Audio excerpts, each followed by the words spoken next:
All right, what is up, guys? We are here. We are live on a Wednesday night doing a writing live stream for my horror anthology, Hell's Night.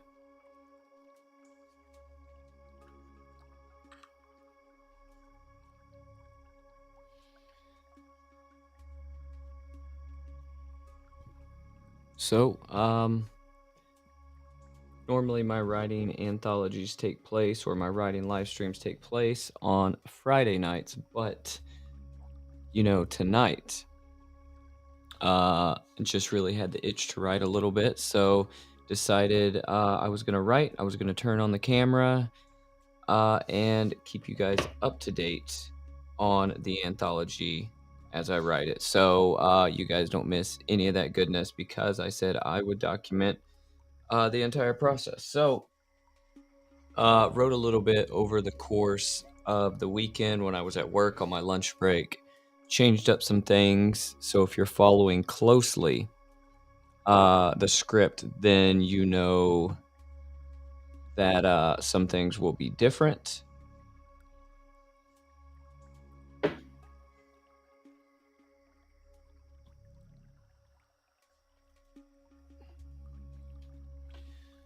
So before we hop into the nitty-gritty of the writing, I want to talk about a few things.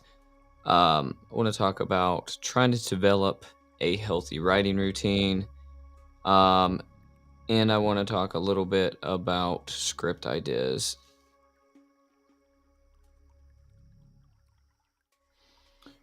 So, finding a writing routine is extremely important if you're ever going to get anything written. And generally, when it comes to writing, I'll sit down for, random days, random nights, and I'll just start hammering out the script. But the problem with that is when writing an anthology like this or having a lot to write, in putting a time limit on it, right? Because I put a time limit and said, hey, that I want to get this written. I want to start getting these stories shot and I want to get them out and to the world by this time next year. So I sort of put a time frame on it. Now, is that a realistic time frame? I think it is, but it is a lot to do.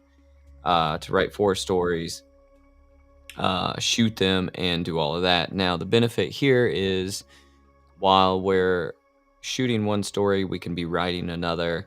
And, you can do that each step all along the way. So you can kind of save time like that. You don't have to have all 4 stories completely written before you go into principal photography. But um, it would be nice if you could have that. So if you guys are fans of shows like Creep Show, then that's essentially what we're writing, except for with more of a wraparound story and less of like a comic book um, sort of presenter or any sort of animation like that.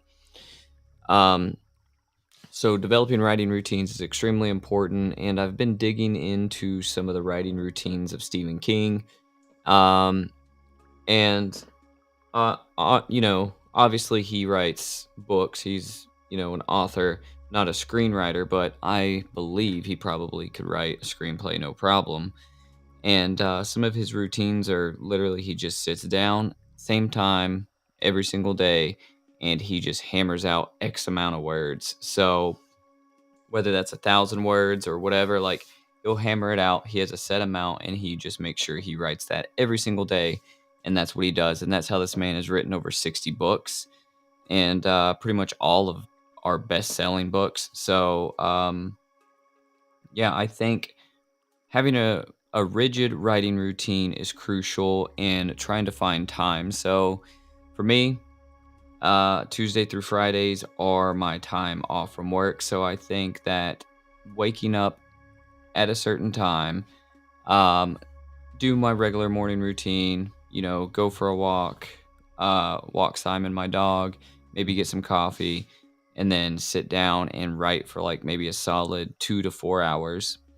And I think getting that done every single day would really help propel getting this done a lot quicker. So there is in this software that I'm using, Writer Duet, there is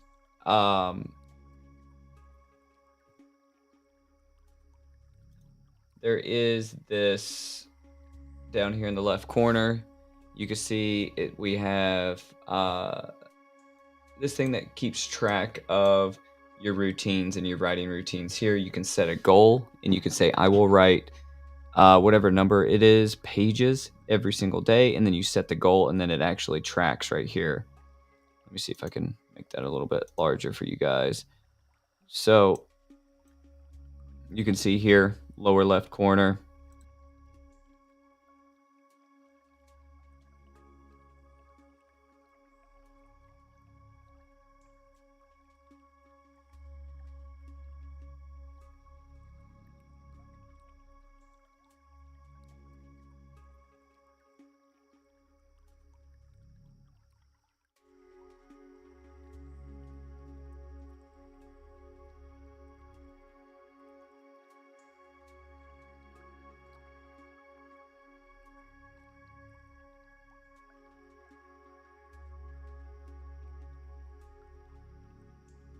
The other day where I was making some alterations, and but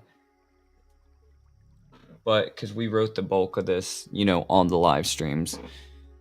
So I think this will be good to keep up with, and I'll bring this up as we're doing this, and that way I could show you guys, hey, this is sort of how we're staying on track with the script. I think this will be extremely interesting in that way, so you guys can see how much progress we're making. So let's see here. So if you didn't,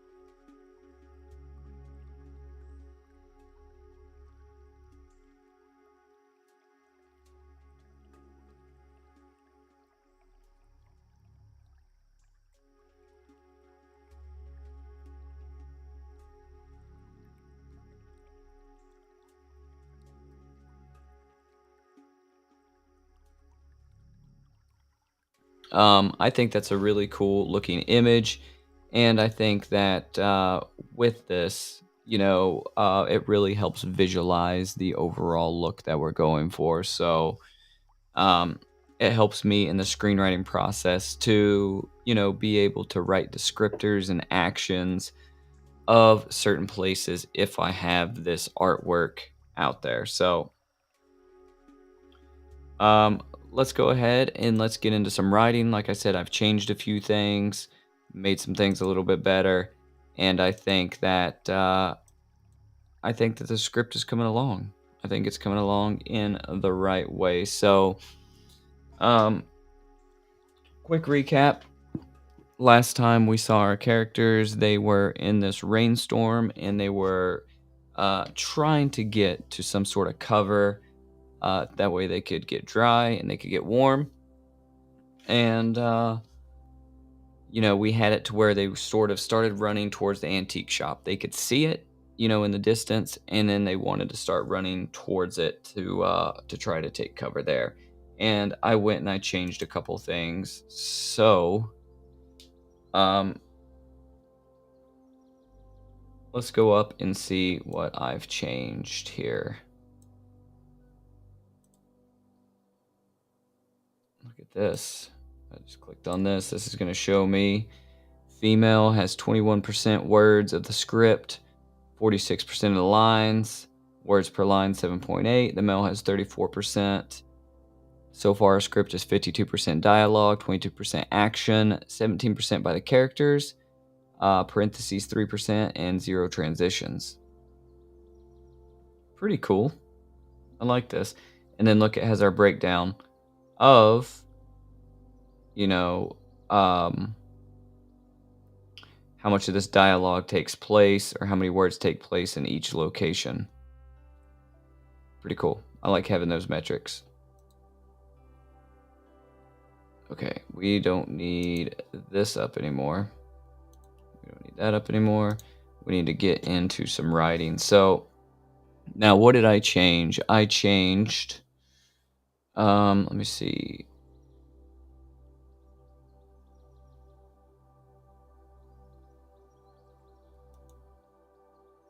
This needs to actually be an action. I don't know why that somehow got changed. Let me see here. Action. So I'm going to change this knight in shining armor, or I'm going to change the thing where David is doing the funny accents. I like that when we were originally writing. I no longer like that. Like this one here. So we're going to just get rid of this. I'm just going to go ahead and delete it, and then we're going to go up and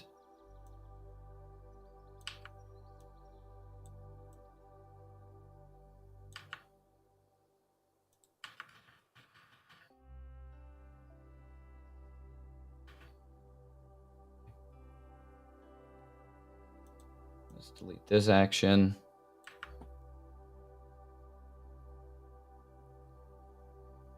All right, so let's go up and let's see where we're at to catch back up. Okay, so right now we are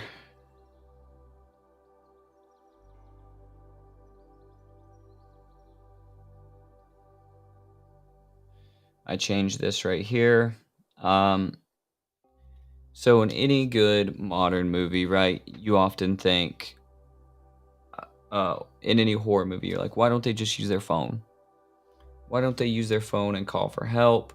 Why don't they use their phone and call 911? You know, because everybody has a phone in their pocket, right?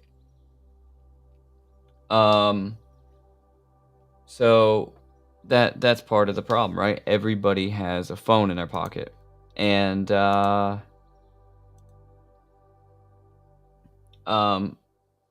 in this case, right, you have to answer those questions. So the way I'm answering these questions is, since these guys are living in the shadow world, right? And these guys are um in this alternate universe, so to speak, then then they are going to not be able to use their phone. They're going to have their physical possessions, and they're not going to be able to use them though. So they have to notice that they're not going to be able to call for help. So while we're here, um, we have this explained through dialogue. So I don't mind keeping this line here, knight in shining armor, for now. We may go back and change that in another draft, but I want to pick up here. So this is where David is trying to get Sarah to look through the rain to see if she sees the street sign, to see where they're at. And, he's squinting his eyes and he's looking. So David becomes noticeably frustrated and grabs Sarah and edges her closer to him and points again. Right there, he says sternly. I told you I couldn't see it, so stop, Sarah says. Sarah crosses her arm and begins shivering. She is drenched from the rain. David looks over at Sarah and holds out his wet overcoat to her. Sarah looks back at David, and they both look down his overcoat as it's dripping with water onto the concrete. So he's holding his overcoat out like, this is all I've got, but, you can put it on. And David says, it's the thought that counts, right? And she says, yeah, yeah, yeah. My knight in shining armor, sarcastically, because obviously he's trying to give her a wet overcoat. And it's a terrible idea, but he's trying to do something in this moment. So Sarah, she starts messing with her hair, trying to get it out of her face, tie it up or whatever. And she says, have you checked your phone? We can call an Uber or something and come back for the car tomorrow. So I like this dialogue here, but I don't like how it's said. So I don't want to say we can call an Uber or something. She could say, have you checked your phone? And then we want a beat there. Call an Uber. This is how people would probably really talk. Call an Uber. We can come back to the car. Come back for the car tomorrow. So David pulls his phone from his pocket and holds it up in disbelief. David, you must be kidding me. It's dead. So of course we all saw that coming, right? But you have to explain why they can't just use their phones through dialogue. So obviously his phone is just not working. Like he has it, but it's not working. So Sarah digs through her pocketbook in an attempt to find her phone. She looks up at David, then back down at her bag. She's like, it's not here. She says, my phone isn't here. So maybe she can say, it's gone. Or, so let's say this. On. Then David says,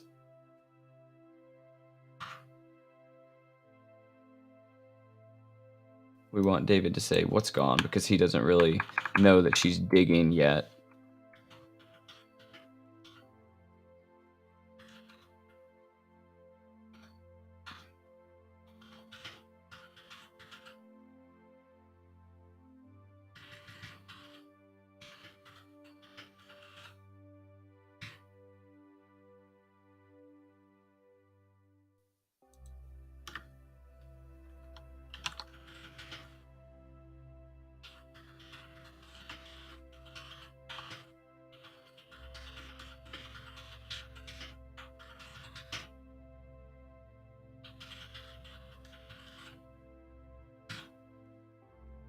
She says, my phone is not here.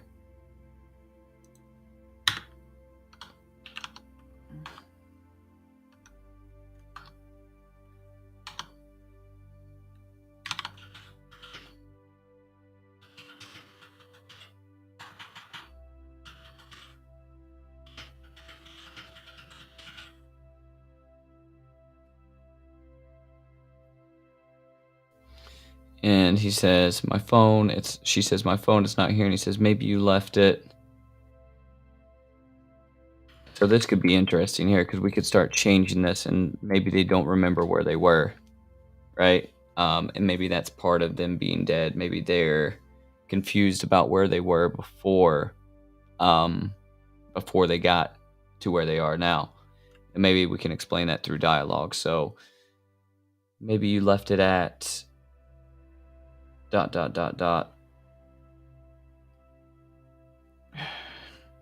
he says, where did we go again? Where did we go again? Sarah says, I can't remember the last time I had it.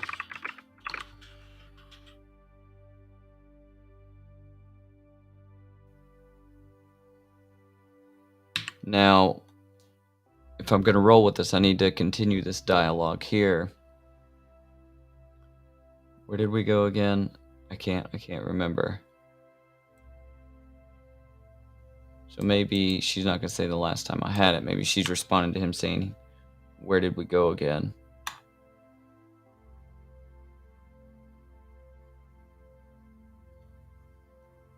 Maybe he says,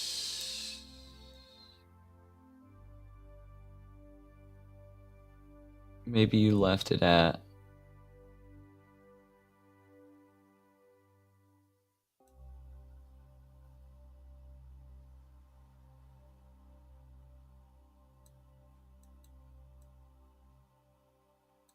So there's two different places we can take this, right? So you can say maybe you left it at, and then there's a beat. Where did we go again? And she can just respond to that. I can't I can't remember. Because then I would like for it to go like, well, where were we before here? And she can be like, well, we were walking down the street. And he can be like, before that, where were we coming from? And she could be like, I can't remember past that.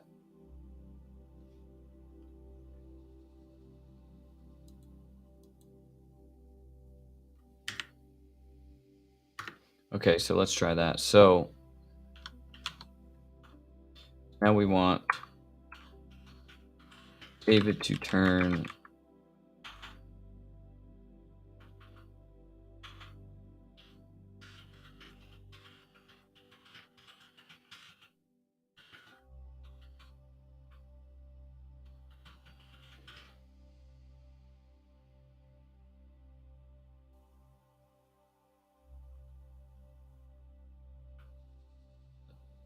let's say David moves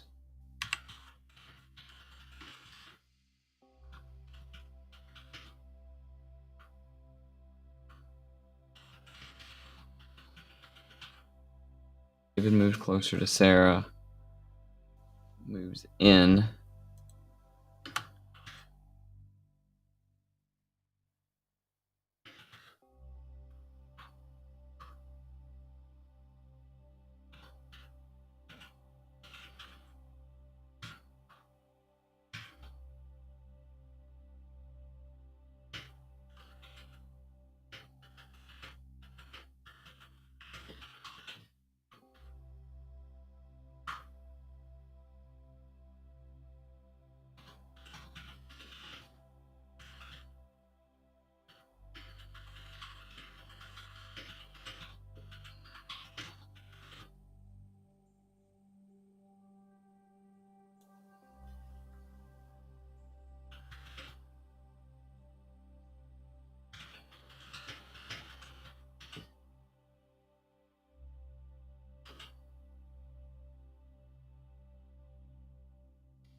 All right, so she can tell he's panicking.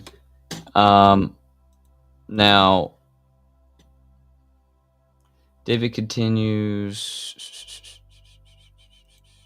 So all of this is going to be a little bit later. So Sarah's worried but tries to play it off. She can tell David is panicking and doesn't want to make the situation worse.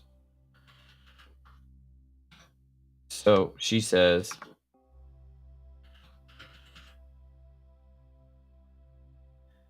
we were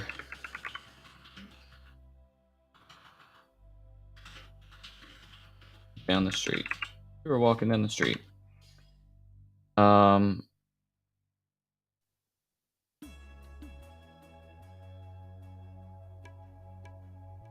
David says,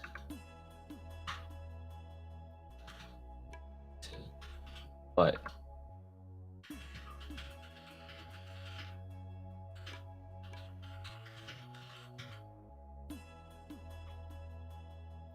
where were we coming from? And this when things start getting a little Ori and more Ori. This is where things start getting a little eerie and more horror injected into it. Because now you can understand that things aren't right. So,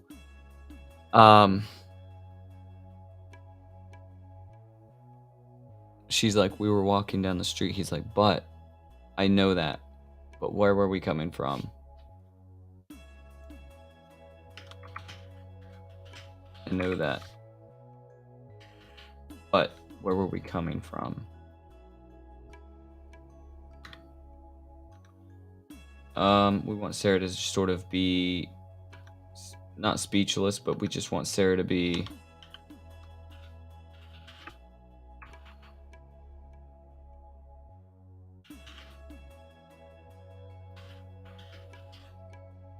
quiet. Sarah is quiet.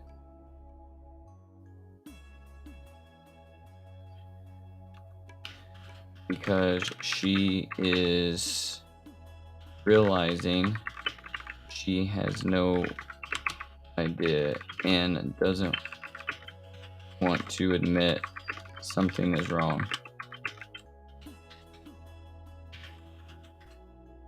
Doesn't want to admit the loss of control.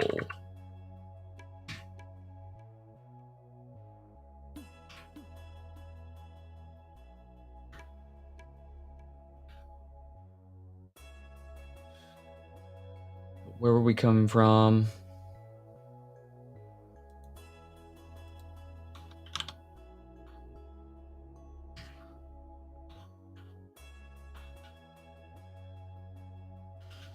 Sarah just stares back at David.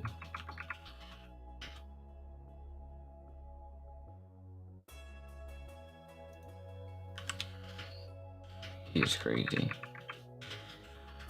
Even though she knows he isn't.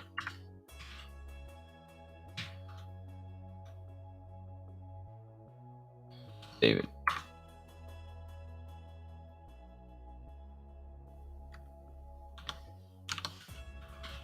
David begins to panic and sort of march back and forth. Pace. We want to say pace, not march.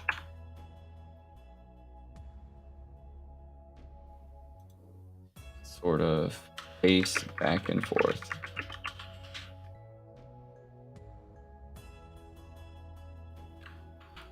I don't say and sort of. And starts to pace back and forth. Someone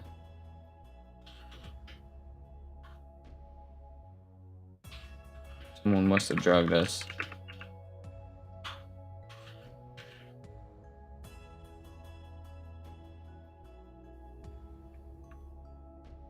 Someone must have drugged us. So we can either say somebody must have drugged us because he's looking for a rational reason for why they can't remember.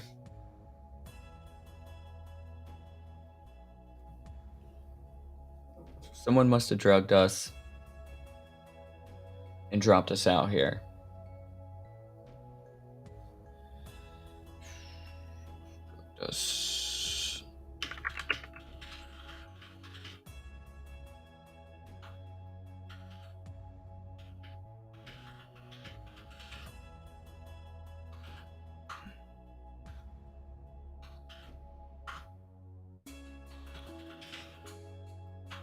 Sarah says, "You don't think we would remember that?"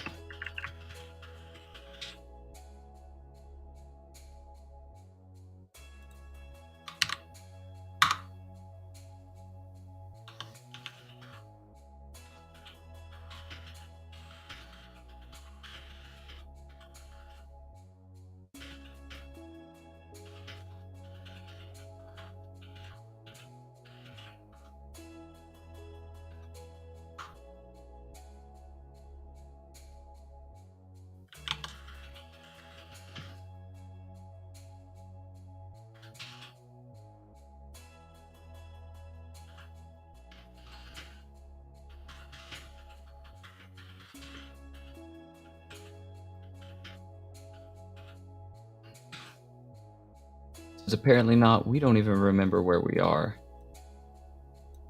We don't even know where we are.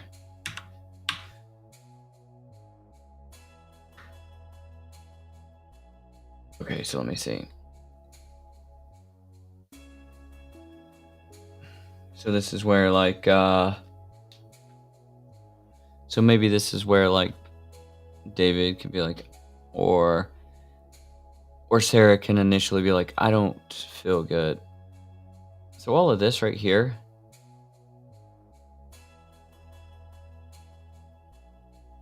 all of this down here, I don't like any of this. So this is always a fun game. It's called Delete What You Wrote.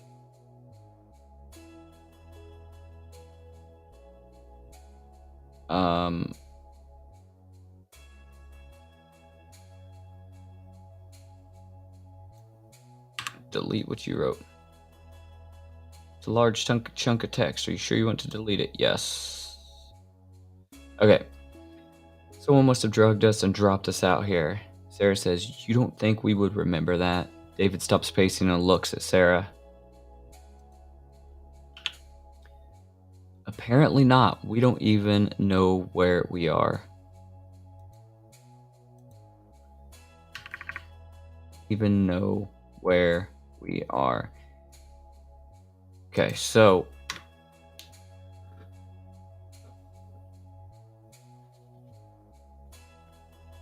with this, I think this is where we're going to get them to. We don't even know where we are, so we need to take it from this. Okay, they're having this moment of panic. It shows that they don't know what's going on. Their phones aren't working. And this immediately tells the viewer that something isn't right here. So it starts setting it up like, okay, well, something's wrong. This can be part of the reason they're going to the antique shop. It's not only to get dry, to get wet, to get dry, to get warm, but to look for answers, right? Because that's the only place open. So it's late, guys, so I'm tripping over my words a little bit here, so sorry for that, but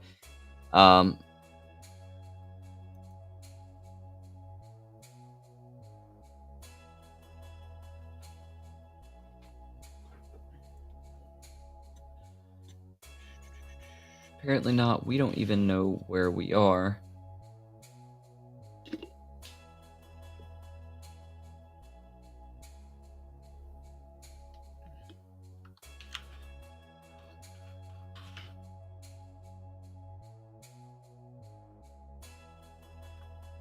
Let me see. Continue to squint. Look through the rain.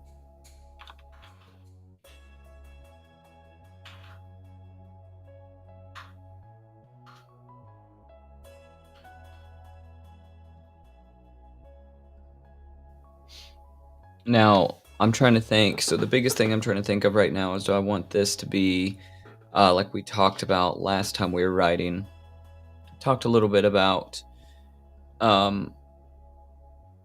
do I want them to start noticing side effects of their death, right? So do I want David to be like, I've got to, like kind of double over, right? Like, and then, or maybe he almost faints, or he, kind of like stumbles against the back wall, and like all of this panic is brought on him about to pass out. And Sarah could be like, what's wrong? What do you got going on? Like, are you okay? And he can be like, I've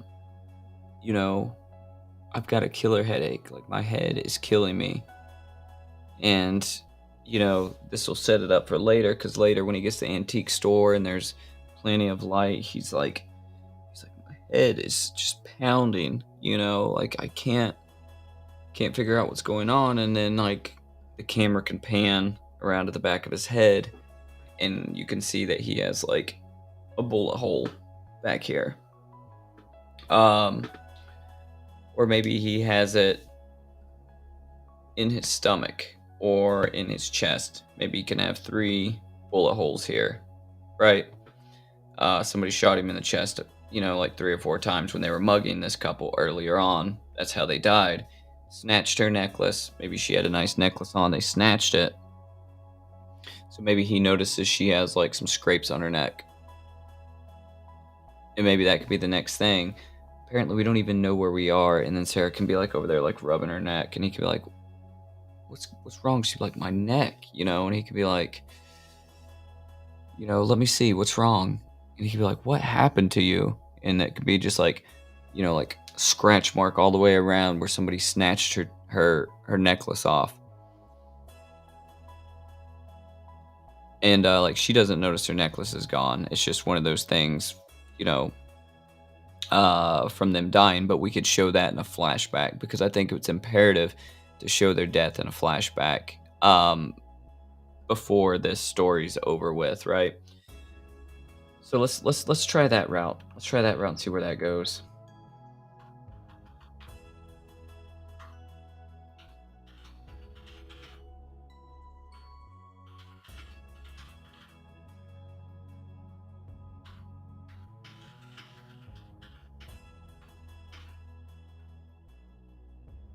Uh, Sarah is visibly in pain,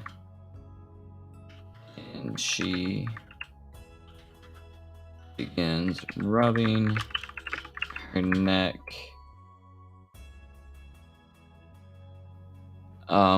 Trying to think, because I can see it in my head. I'm trying to think of how to communicate that through text. So she begins rubbing her neck.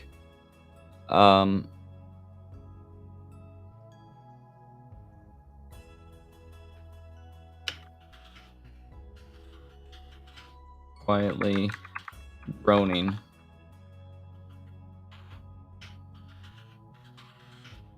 We use groaning or wincing.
Okay, so I don't know if I want him to say how did you do that, or uh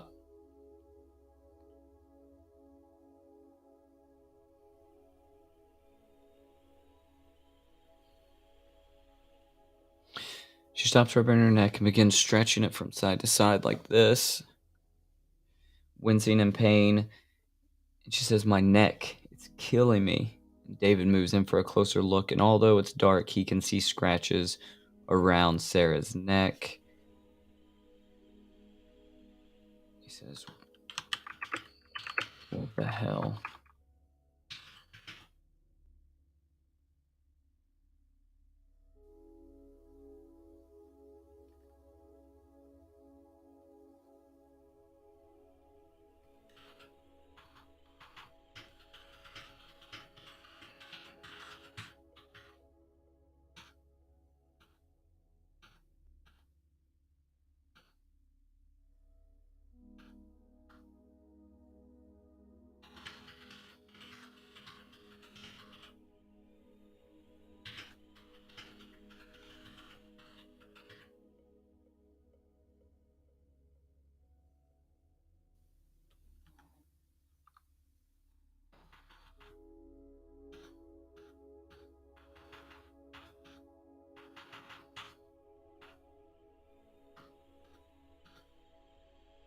Alright, so here's where David is like, "Okay, well, we don't know where we are, we don't know how we got here, and she's visibly injured, so I'm getting us out of here." So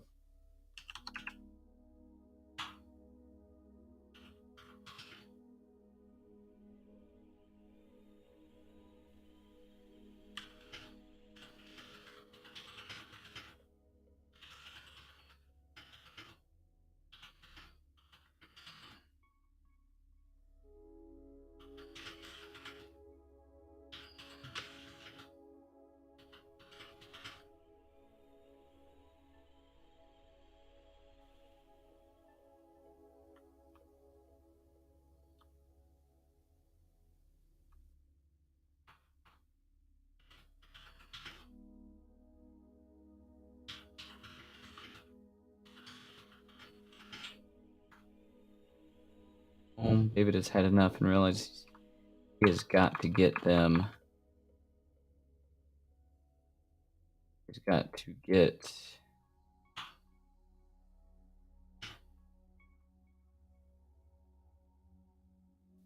He's had enough and realizes he has got to get.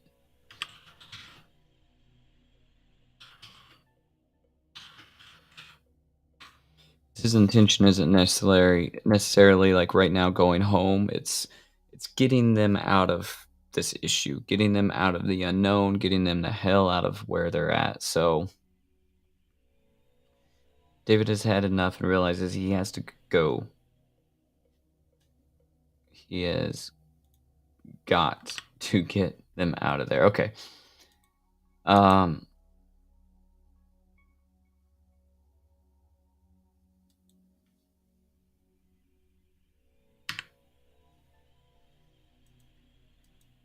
so Sarah says,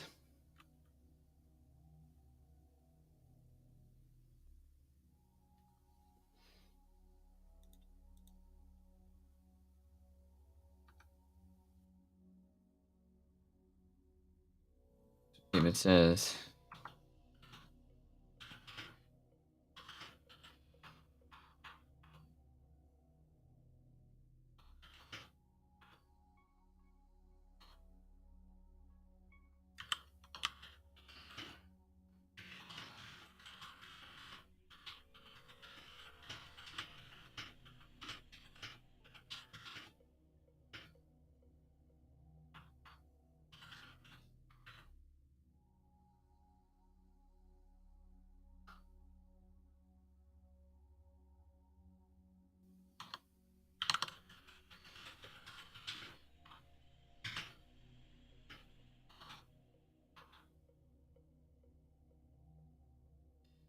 so I'm gonna figure this out. So I'm gonna figure this out. Okay. Out. Okay.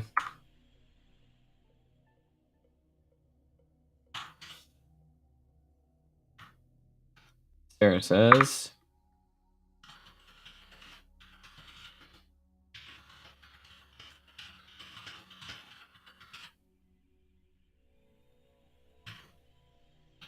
okay, so this is where David's gonna like start looking around, and he's gonna see the antique shop. So he's gonna see the antique shop at the end of the street, pointed out, and then that's where they're gonna go. So before it was sort of like, they were running and they were laughing and they were having a good time. And that was one way we could have done this, but I think it will be better if we keep it weird. We keep it a little suspenseful and we keep it um, more in line with horror. So let's go back and let's look at the antique shop again.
throw this on there as well. Nope.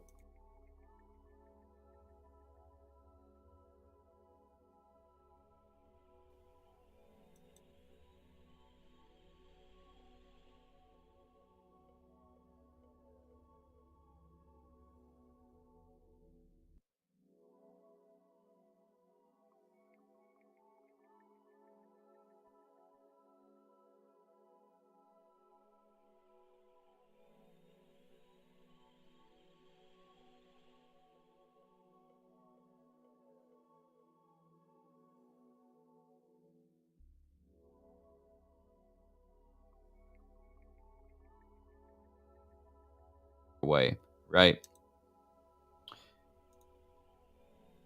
So just visualize that as we're going through. So these next couple of lines of dialogue and the next page or so of the script will essentially cover that, that image of the exterior of the antique shop. It'll be like as they're walking towards it. So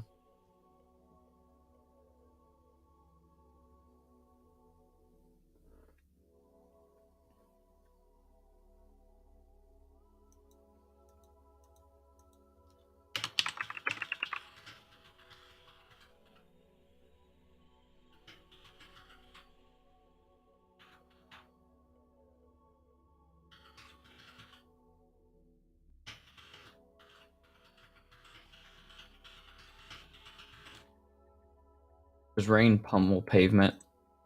It's going to right now in the script. I just want to make sure I have that there. When we go back, we may touch up some of these descriptors and things like that.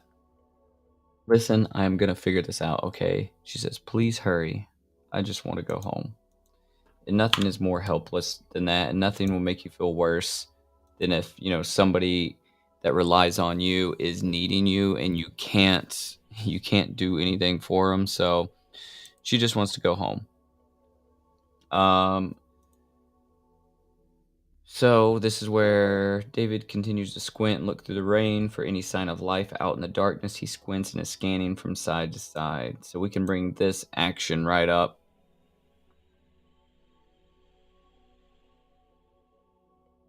I feel like he needs to say something after this. So maybe only half believes himself that he's going to be able to do anything, but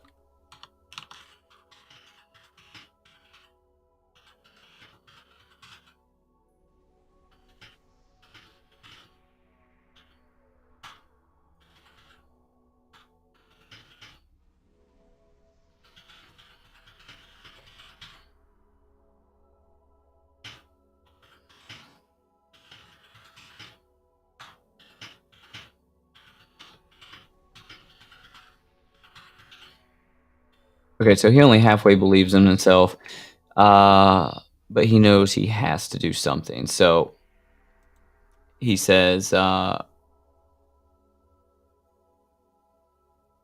me see. I promise. Promise.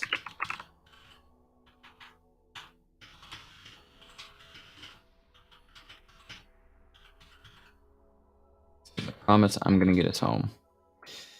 David continues to squint and look through the rain for any sign of life out in the darkness. He squints and is scanning from side to side. Then he sees it, like a lighthouse to a lost ship, and he almost jumps from his skin. This is where he sees the antique shop. This is not,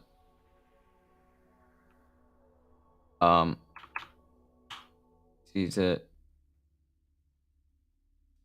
That's where he says, babe, look right there. David points down the street where there is just a small glimmer of light. Please tell me you can see that. Sarah inches closer to David and looks in the direction that he is pointing. And she says,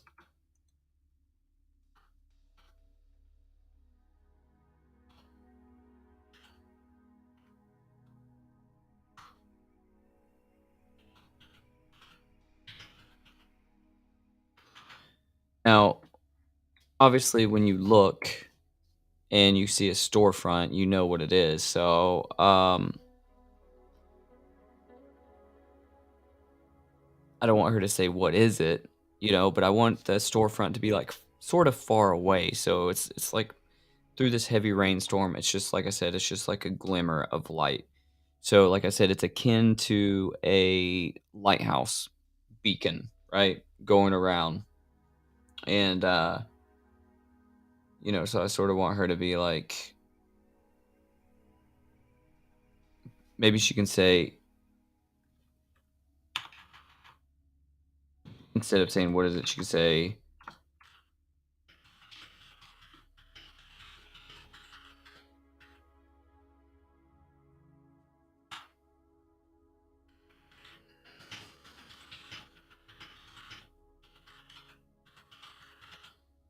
here we go, we're on the right track now. So she says, "Do you think they're open?" We could ask for directions. Uh or maybe use their phone.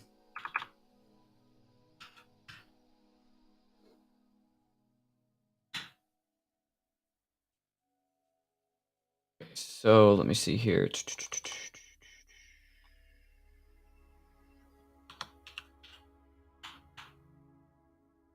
So David begins to put back on his soaked wet overcoat.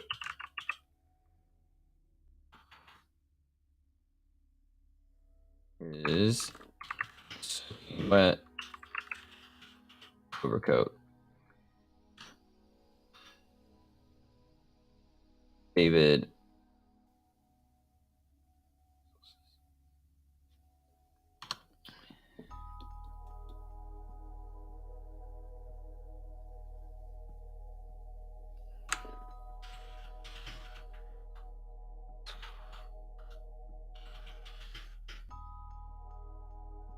says, if they aren't open, we are going in anyways.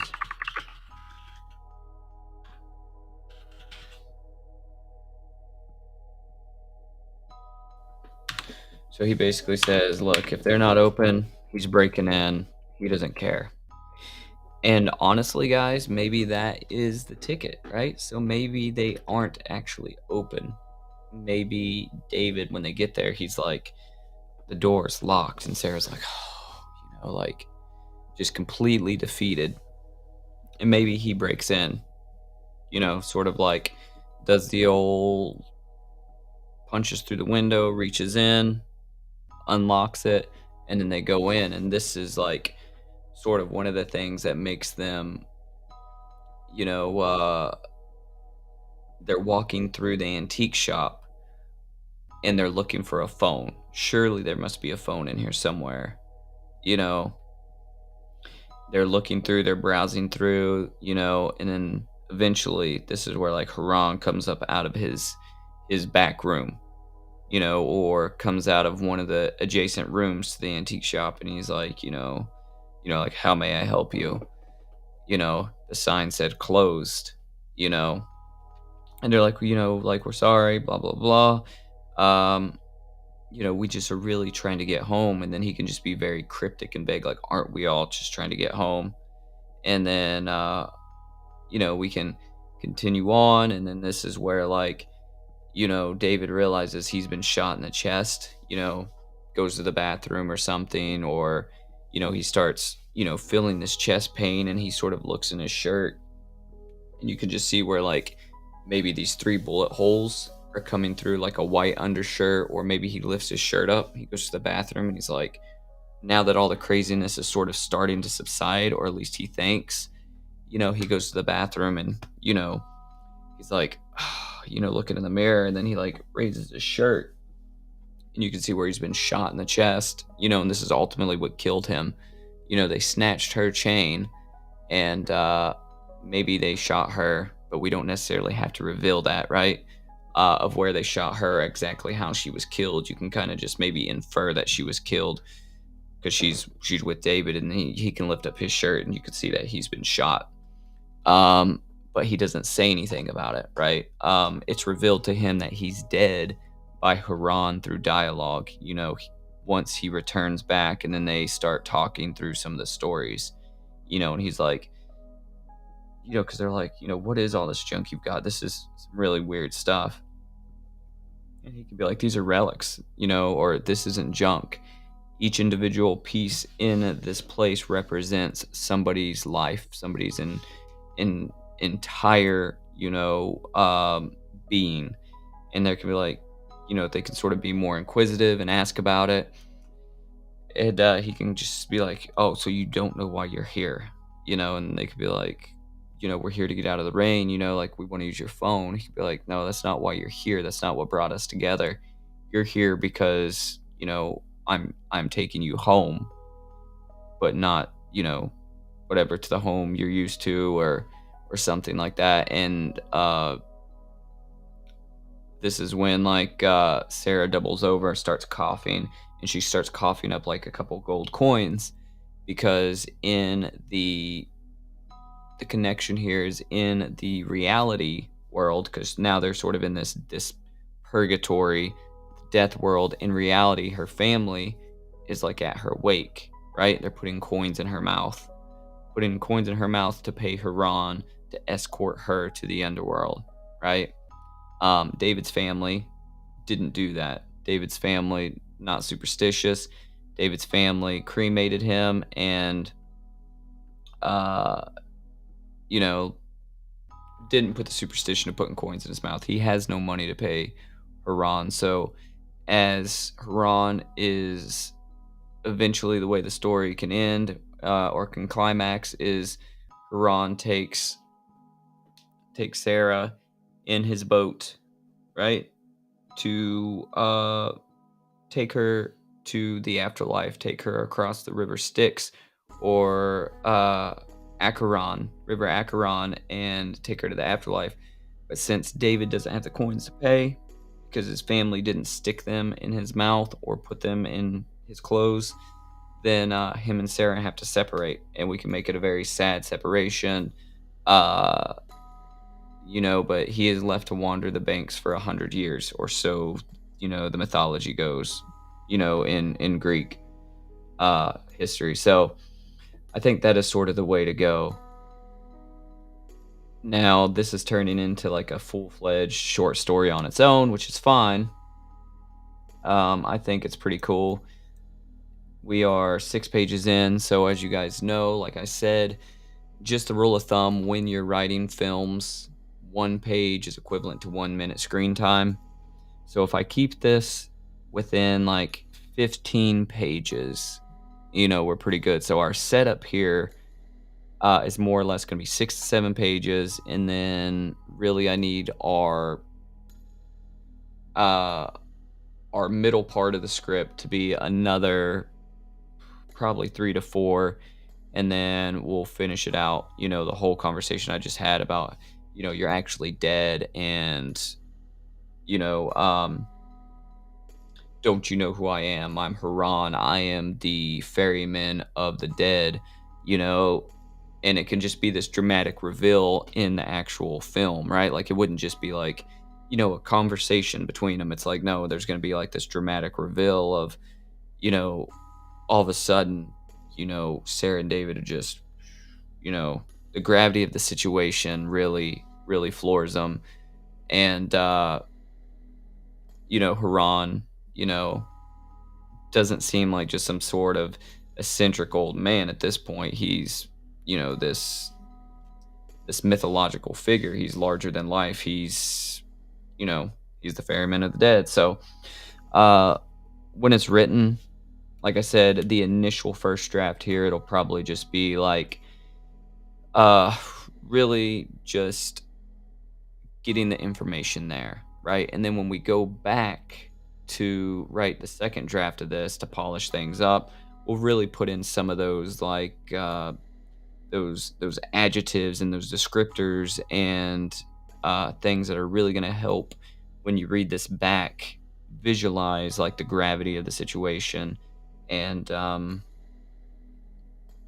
really want it to not just I want it to be a script you can read and you can see exactly in your head what it's gonna look like. So, um, our second draft will have all of that information in there because if I was writing this for, let's say, somebody else to shoot, it would be very imperative, to make sure I have all that in there. But the difference is here is I'm writing it for me to shoot.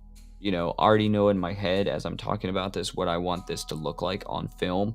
I'm already thinking about the things of how am I going to pull a lot of this stuff off, right? Like I'm talking about this heavy, like once in a century rain. And it's like, well, how am I gonna pull this off, like on an indie budget, but I know how to make like a rain machine.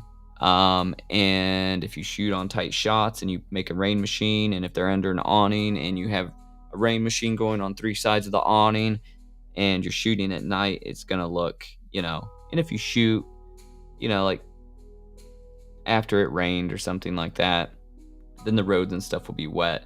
So I really have to find a way that I'm not going to be too focused on seeing them walk long distances in the rain. Because unless I actually just plan it and somehow get everybody who's involved with this production, their schedules to line up on a rainy day, which is like, I mean, you're talking about the stars aligning, then you're not going to actually be able to shoot in the rain like that. So all right, so let's go back to this. So David points down the street where there is just a small glimmer of light. Please tell me you can see that. Sarah inches closer to David and looks in the direction that he's pointing. Do you think they are open? We could ask for directions or maybe even use their phone. Or maybe use their phone. I'm trying to figure out if I need to have even in there. David begins to put back on his soaking wet overcoat. If they aren't open, we are going in anyway.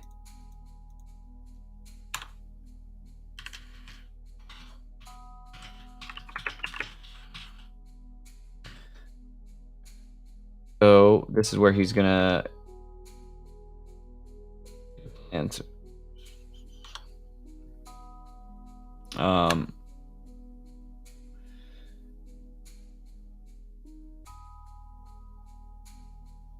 okay, so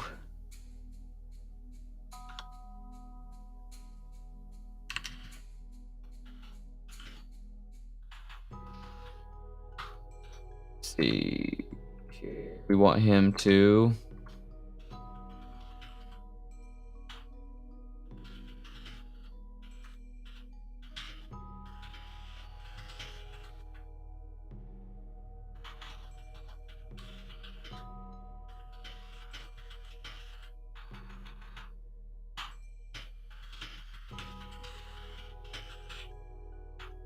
oh man, I cannot spell right now. Type, should I say?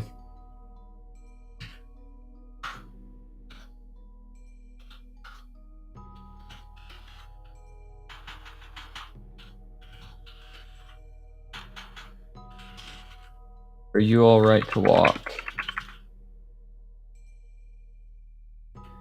You all right to walk in the rain? Are you all right to walk?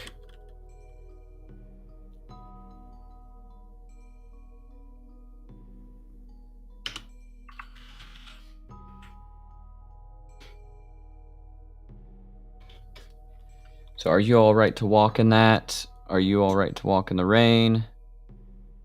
Um,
Well,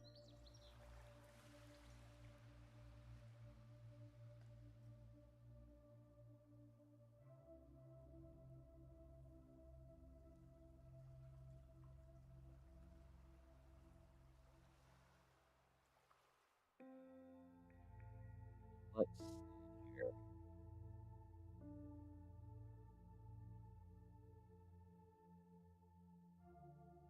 Interesting. It's showing that there's a camera feed, but there is not one. All you're seeing is this black screen.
that if we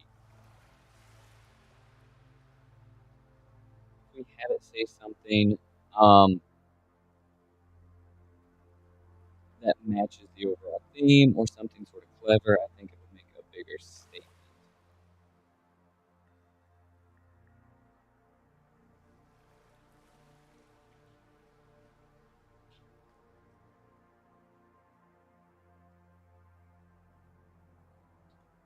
So I'm trying to think of what to put there, but right now we'll just say closed because I think that that may have it'll just be a placeholder for now. So we'll come back to that and see what we should put there. I really wish I could change this camera setting on the fly. I don't know why.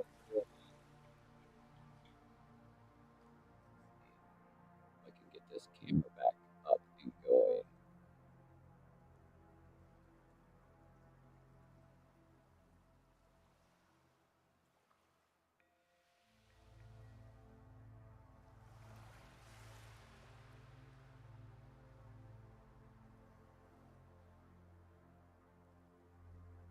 Okay, well, maybe not. Maybe it's not going to uh, come back on.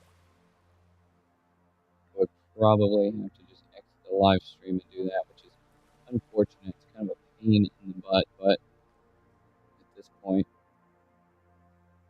oh, there we are. There we are. Check that out. We are back. So give me 1 minute. You see the way this camera looks right now? The color on the camera, that is really what the lighting in my studio looks like, but I have a LUT on the camera itself, and I guess, I don't know, for some reason, a reset. Let me go hit that.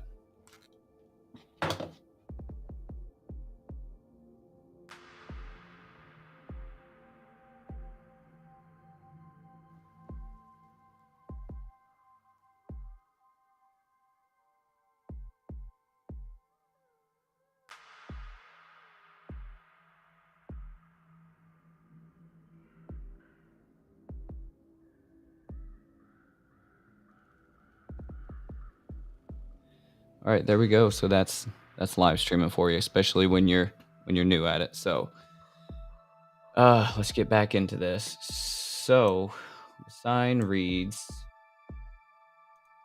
we'll just say closed. I'll come up with something. I don't want it to just say closed because I don't know if a figure like that, like somebody like Haran or something, would just have a sign that says closed. I don't want it to be something cheesy, but I do want it to be something cool, something that um, I don't know, is more interesting than that. I mean, you could go with the whole abandon all hope, ye who enter here. That's kind of cliche though, but something that is kind of neat and interesting like that. So um, I don't know. If anybody has any thoughts, throw them out there because there definitely needs to be something there.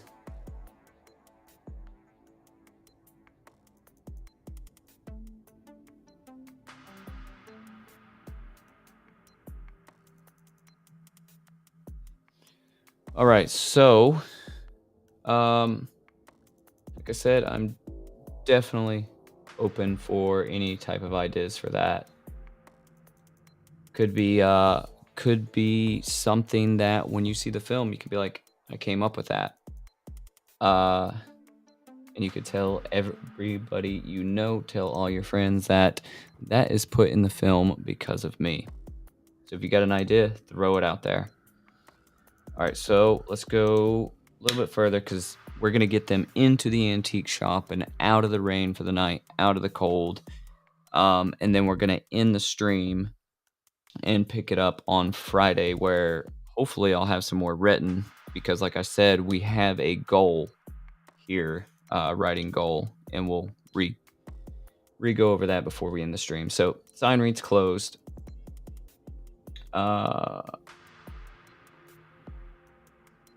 Let's see.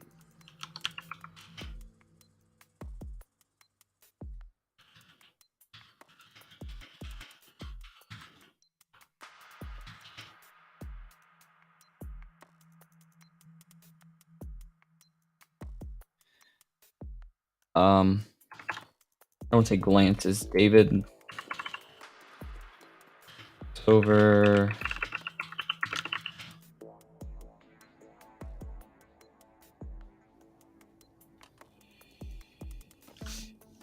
I'm trying to think of his emotion. He's obviously pissed off now because he's doing all this. He's trying to get Sarah out of the rain, trying to get her warm. He knows she doesn't feel good.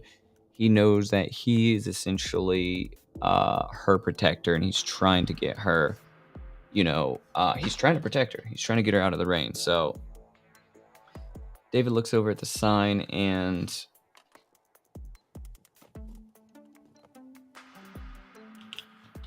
decides that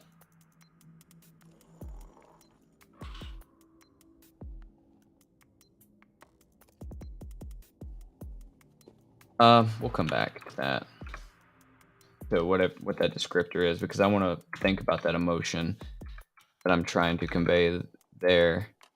We'll go ahead with the dialogue.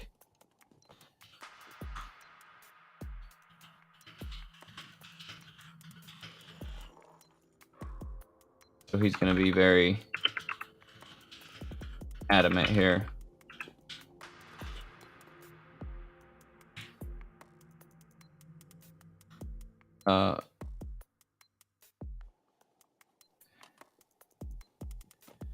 Sign reads close.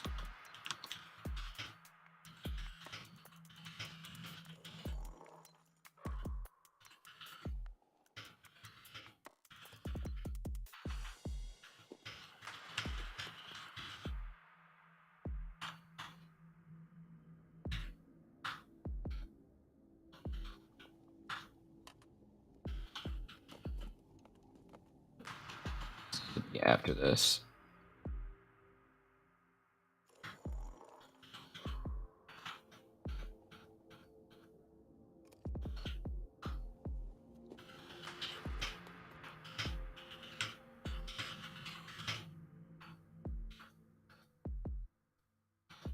Let's see. So David's going to walk around. He's going to look for something.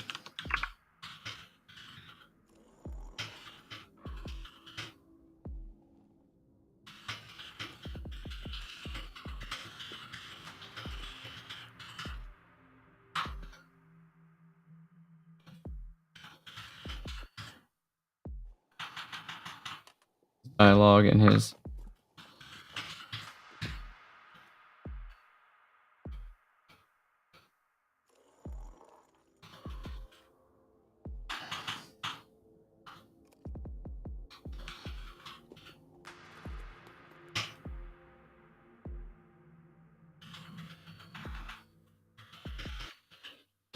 Just say rock in the gutter.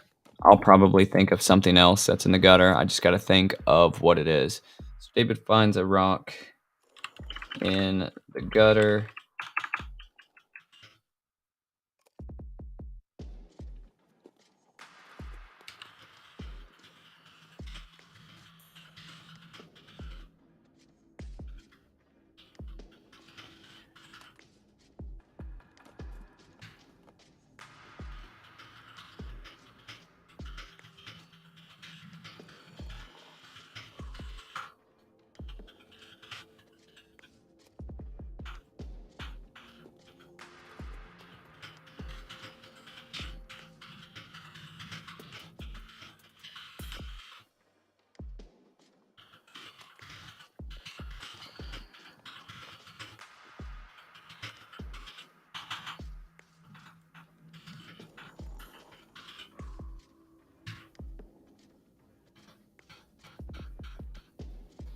Why did this skip all the way down there?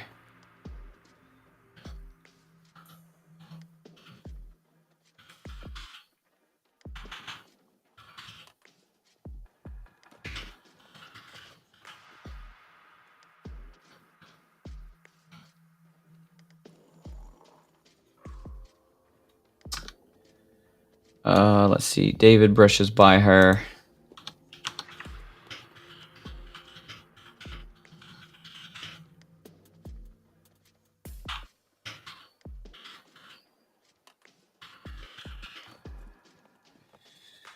Just by her ignoring her.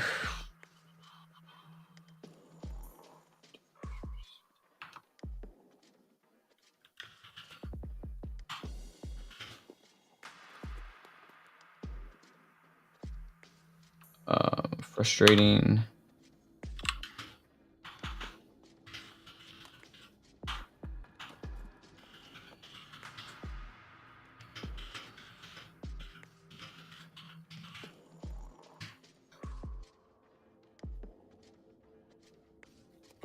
Oh man, what the heck? How did I?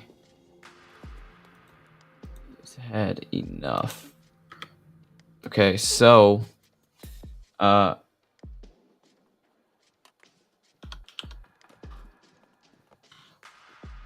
says we are not staying in this storm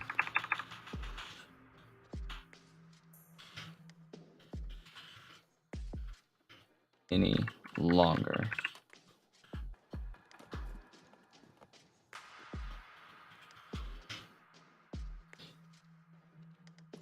David pulls his arm back. David clenches.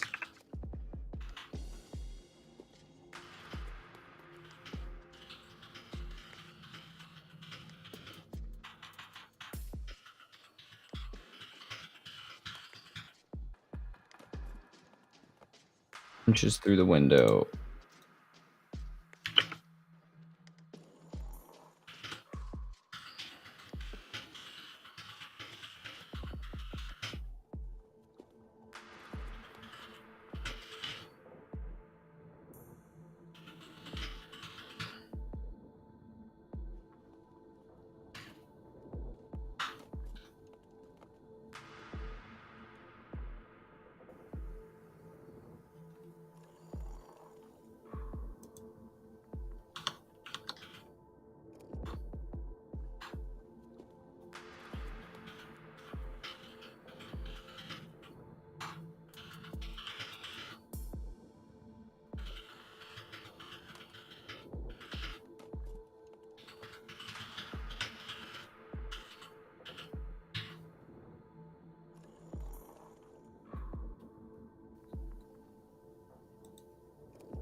David reaches through the broken glass and unlocks the door.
All right, so here we go. So now we finally made it into the antique shop. So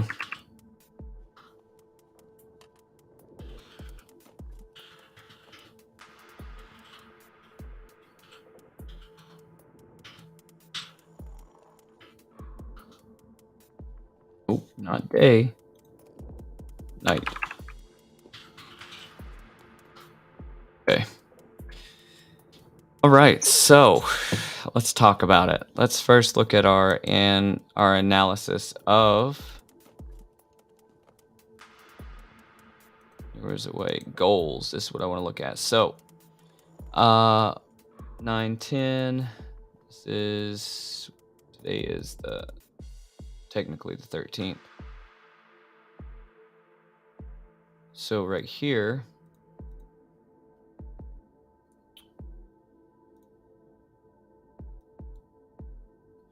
is the goal.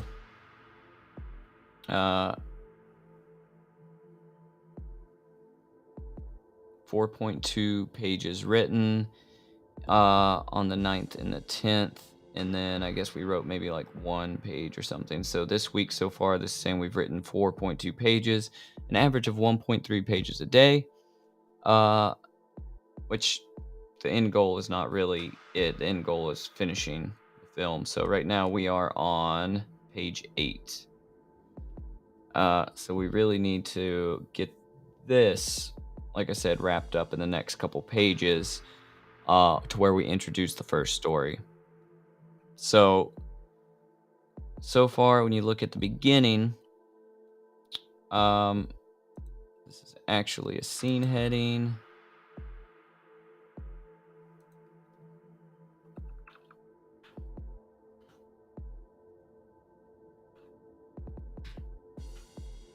I'll fix all this formatting on the next iteration.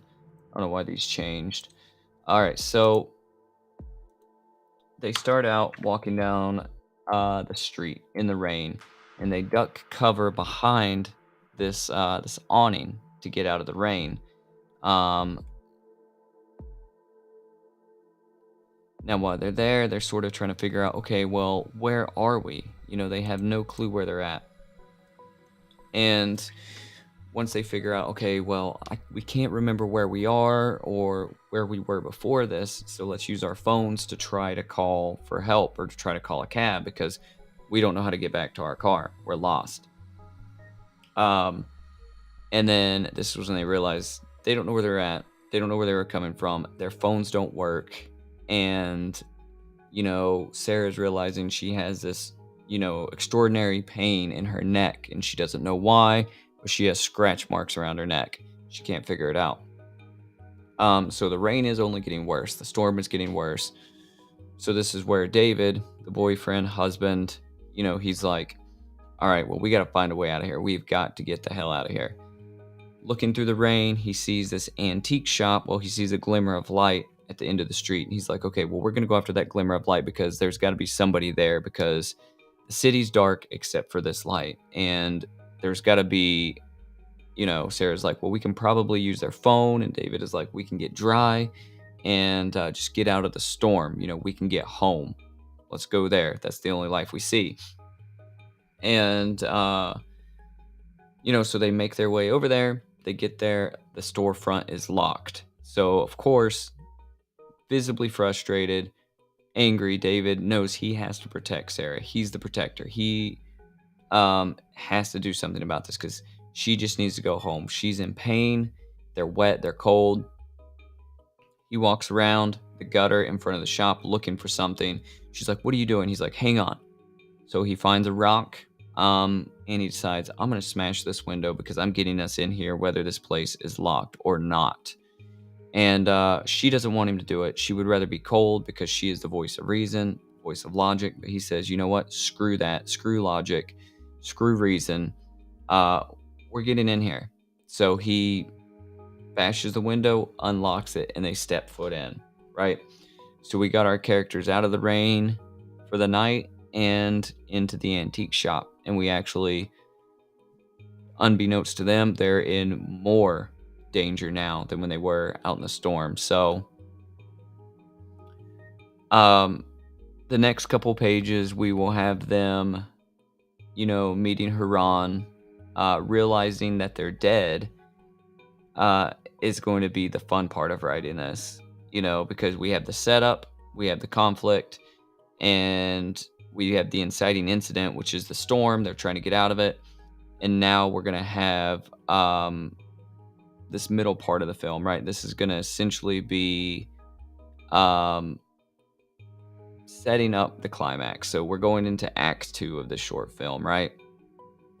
So you have, what do your characters want? They want out of the storm. What's preventing them from getting there? Well, you have all these things, right? You have, they're lost, their phones don't work, and you have the antique shop that's closed. So what gets them over that hurdle? B&E, right? Breaking and entering. So David gets them through that. Then when they get in there, guess what? They got another problem. They can't find a phone. At least they're dry. That's going to be in the dialogue. Like, I know we can't find a phone as they're searching for it, but at least we're out of the storm. But they don't realize, like I said, they're in more trouble because now Haran is going to let them know, hey, I'm going to tell you a few tales, right? I know you don't understand why you're here. Listen, I'm going to tell you. Tells them 3 different stories, and those are the other 3 stories we're going to write. We're going to tell story number 1, and then we're going to come back, and then Haran's going to talk to them a little bit more. They're not going to understand still that they're dead. We're going to tell a second story. And then this is when you'll probably start seeing like Sarah spit up the coins and Haran saying, hey, like you guys are dead. He's not going to say it like that, but that's essentially going to be like, you guys have no clue why you're here. You're fucking dead. And then we'll tell the final story. And then when we come back, this is when Haran is taking Sarah to the afterlife and leaving David to roam the riverbanks for 100 years. So, yeah, so I think this is pretty cool the way this is turning out. It's really shaping up to be a fun story. And the fun part about doing this live is people being able to see the idea develop and see the characters develop. And it's going to be even more so like as we write, the second draft and as we move into pre-production and as we actually film this, right? So many things are going to change. And that is, to me, the fun part of all of this, right? Is I would love to go back in time if I could and see some of, my favorite filmmakers writing movies, like John Carpenter, writing Halloween, and what his thoughts were behind it, and then being on set and seeing him direct it and seeing what went into that, that would be amazing. Same with like, let's say Wes Craven and Scream. Could you imagine seeing Wes Craven sitting in his studio writing this film? Like, how cool would that have been? Not comparing myself to them by any stretch of the means, but just being able to see that, would be awesome. Same with like Argento in one of my favorite films, Suspiria, right? Seeing just him typing away on a typewriter and, then seeing the pre-production of this would just be absolutely insane. And I could go on and on and on. You want to talk about more modern, Ari Aster's Hereditary, right? Like, Ari Aster is a genius, written and directed by him. I would love to have been able to see him write the script because the script is amazing, the film is amazing, and then just seeing, on set, how he decided to direct it and shoot it and do all that good stuff. So, I don't know. I just think the process is really cool. Seeing it go from A all the way through Z. And I hope that you guys are as stoked on it as I am because it is really honestly open for engagement, open for collaboration. Like I said, if anybody out there watching this has great ideas or wants to get involved in the film, there will be many different avenues for you to do so, right? There will be avenues to come on and help as cast. If you have acting chops, there will be opportunities for you to come on and work as an extra or as crew. There will be opportunities for people to come on as producers and executive producers. There will be a lot of opportunities for people that want to get involved and collaborate. It's really just, hitting me up and talking about what you want to do and what you have to offer or what you want to try out even, In the past, I have taught and trained many people to do different things when it comes to making films. So, showing people how to do things is not a problem as long as they're reliable. Really working with people and showing them how to do audio or AC or grip and gaff or anything like that. Is something I really enjoy. So definitely looking for anybody that wants to be on uh get engaged at that level, as well as even in the script writing process, right? Because I am going to be telling 3 stories, and I may even reach out to some other filmmakers and see if they have a story that they want to include in this anthology. That could even be a route. So maybe it won't just be my 3 stories. Maybe I'll have my story be the main wraparound story, what we're writing right now, and maybe I'll write one film, and then maybe I'll, try to link up with maybe 1 or 2 other groups of filmmakers and see if they want to write a film for this. So that might be something that I do. That could also be fun and create a whole lot of fun collaboration. So, um, let me know down in the comments, guys. Let me know what you're thinking. Do you think that is a cool way to go about this? And if you want to collaborate on the story as a writer, and you write yourself, put it in the comments. I am an open book. Subscribe to the channel, especially over on YouTube, and let's talk and let's conversate. And, if you are throwing out ideas and you're engaging in the live streams and your ideas are ideas we use in the film, like I will give you a credit to the film. Like I will put you in the credits. I will give you a credit on IMDb.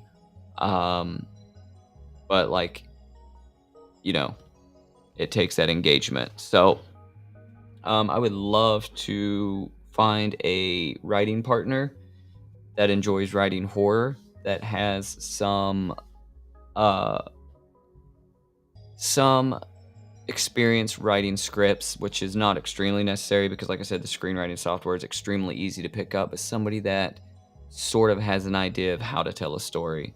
So if you're out there, hit me up. It's something that I'm going full-fledged on in not just my professional life but personal life, is pushing forward with my horror film production company, Black Mass Films. So finding people that want to be constant collaborators, or even just part of the company in general, uh, is going to be something that I'm really looking to, fill some spots in the coming months to the coming years. So if that piques your interest, hit me up. But beyond that, guys, I'm going to go ahead and end this stream because we are approaching 2 hours, and I am stoked on what we got accomplished tonight. We will be live streaming on this story on Friday night, and my intentions are to live stream a little bit earlier in the day. Normally I live stream around 10 or 11. I would like to maybe try to live stream around 8 p.m., but it just depends on what happens during the day on Friday. So we'll see, but there will definitely be a live stream up Friday night where we're going to dig deeper into this story. So as always, guys, stay rad, just go shoot. And if you watch my YouTube videos, I will see you tomorrow. See ya.